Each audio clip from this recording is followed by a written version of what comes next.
Bismillahirrahmanirrahim. Assalamualaikum warahmatullahi wabarakatuh. Perkenalkan, nama saya M. Ardiansyah Parsyali.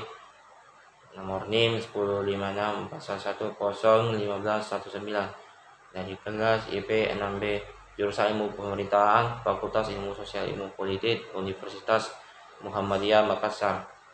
Baik, saya akan menjelaskan terkait dengan siklus penyusunan APBN dan APBD sebagai tugas MIT tata kelola keuangan pemerintahan.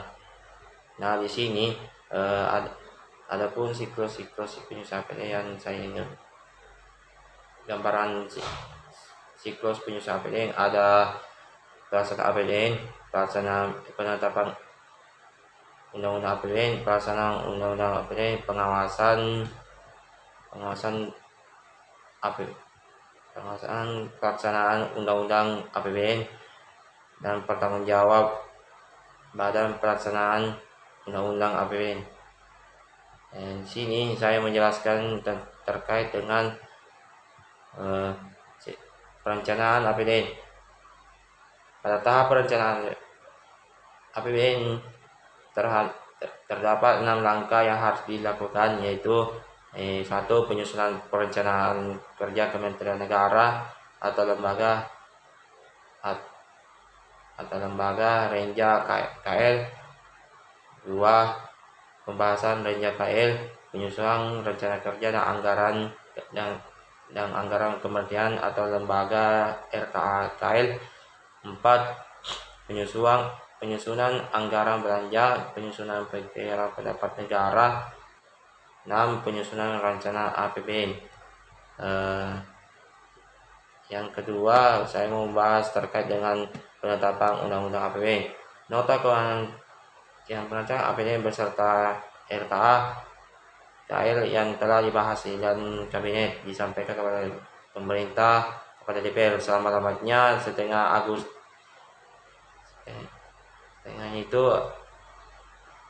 itu dibahas menjadi APBN selama-lamanya pada akhir ini. Pembicaraan tentang pemerintahan DPR terdiri dari tingkat sebagai, yaitu tingkat 1. Pada tingkat ini disampaikan keterangan penjelasan tentang pemerintah tentang rancangan undang-undang APBN atau RUU.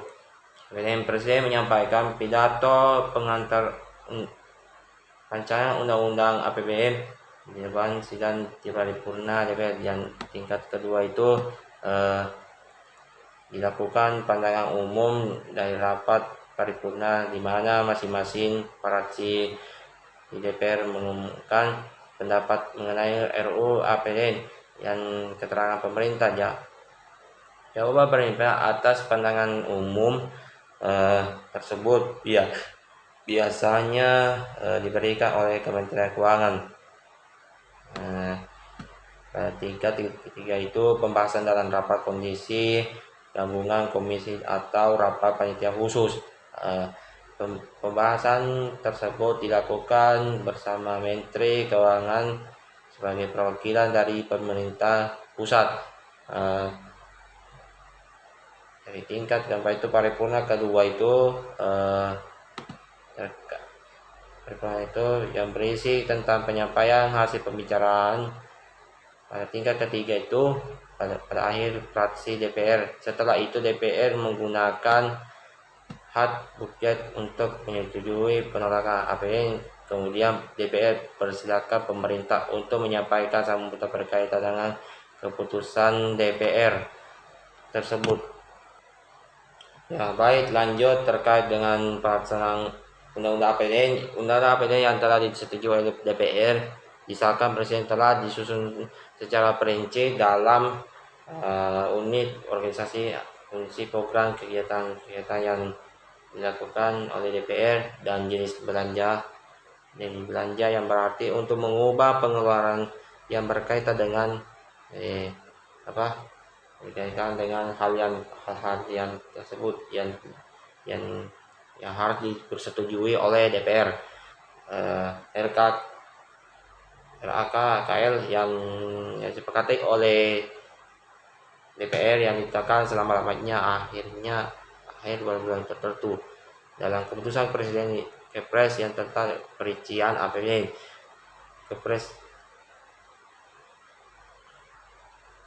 keputusan Presiden tersebut tentang rincian APBN menjadi sebagai dasar APBN.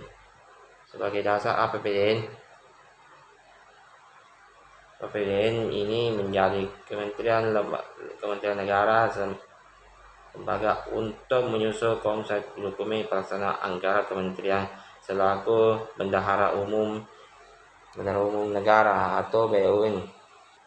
Baik, saya menjelaskan terkait pengawasan pelaksanaan APBN. Dalam pengawasan ini atas pelaksanaan APBN ini dilaksanakan secara internal atau Inspektorat Jenderal dan Badan Pengawasan Keuangan dan Pembangunan Eksternal oleh BPK. Inspektor Jenderal akan melakukan pengawasan untuk masing-masing departemen atau lembaga, sedangkan BPKB akan melakukan pengawasan untuk seluruh departemen dan lembaga dasar Undang-Undang Nomor 15 Tahun 2004 mengenai pemeriksaan pengelolaan dan tanggung jawab keuangan negara. BPK memiliki kewenangan yang dilakukan oleh pemeriksaan keuangan atas laporan yang pemerintah yang daerah diberikan dapat kewajaran informasi yang disajikan dalam laporan keuangan pemerintah. Pemeriksaan kinerja atas aspek ekonomi dan efisien, pemeriksaan atas efektivitas yang lazim dilakukan oleh kepentingan manajemen oleh aparat pengawasan internal. Pemeriksaan dengan tujuan pemeriksaan dengan tujuan khusus, antaranya pemeriksaan antara hal-hal yang berkaitan dengan keuangan dan pemeriksaan investigasi. Selanjutnya ada pertanggungjawaban pelaksanaan APBN. Pada tahap ini Presiden menyampaikan rancangan undang-undang yang dipertanggungjawabkan dalam pelaksanaan APBN itu berupa laporan keuangan yang diaudit oleh BPK kepada DPR selama-lamanya, biasanya 6 bulan setelah anggaran tersebut itu berakhir. Laporan keuangan yang disampaikan tersebut pasal 30 Undang-Undang 17 Tahun 2003 tentang keuangan negara adalah laporan yang realisasi APBN.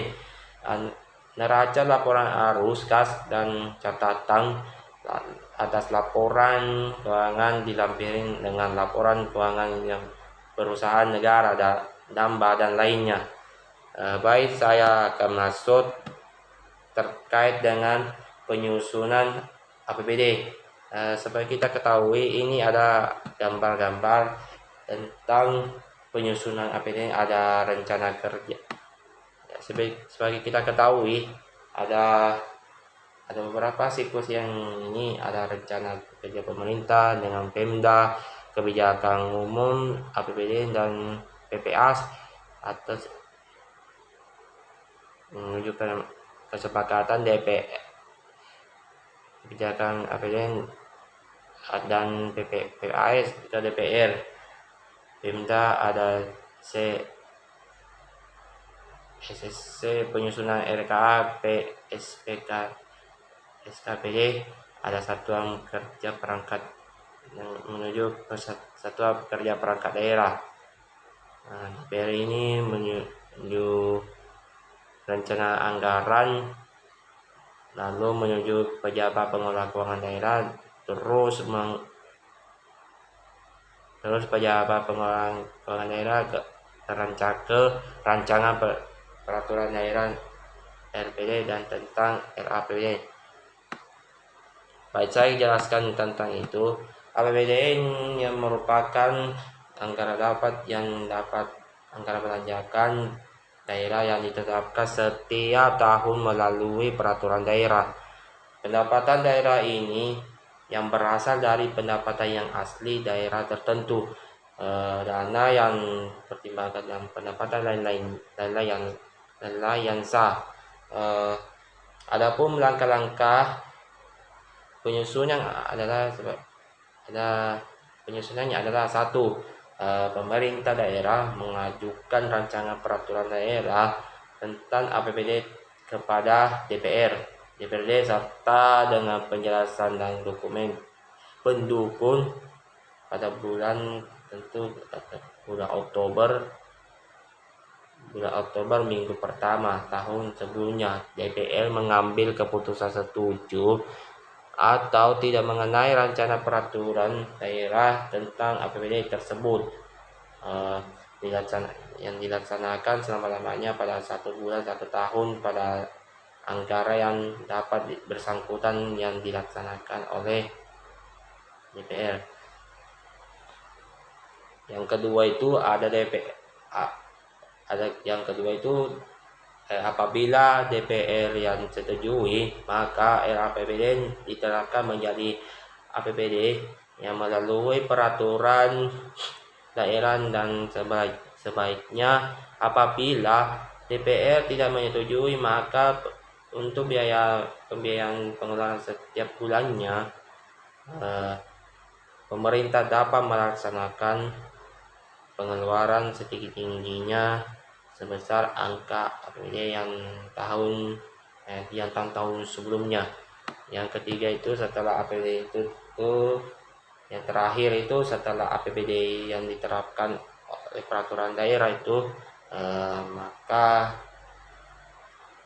pelaksanaannya itu akan lebih lanjut dituangkan melalui keputusan gubernur atau wali kota di seluruh Indonesia itu. Baik, sekian dari jawaban pembahasan dari saya. Apabila ada kesalahan mohon dimaafkan. Kami tutup mengucapkan nasrul minallahi wa fatul qarim wa basyiril mu'minin. Wassalamualaikum warahmatullahi wabarakatuh.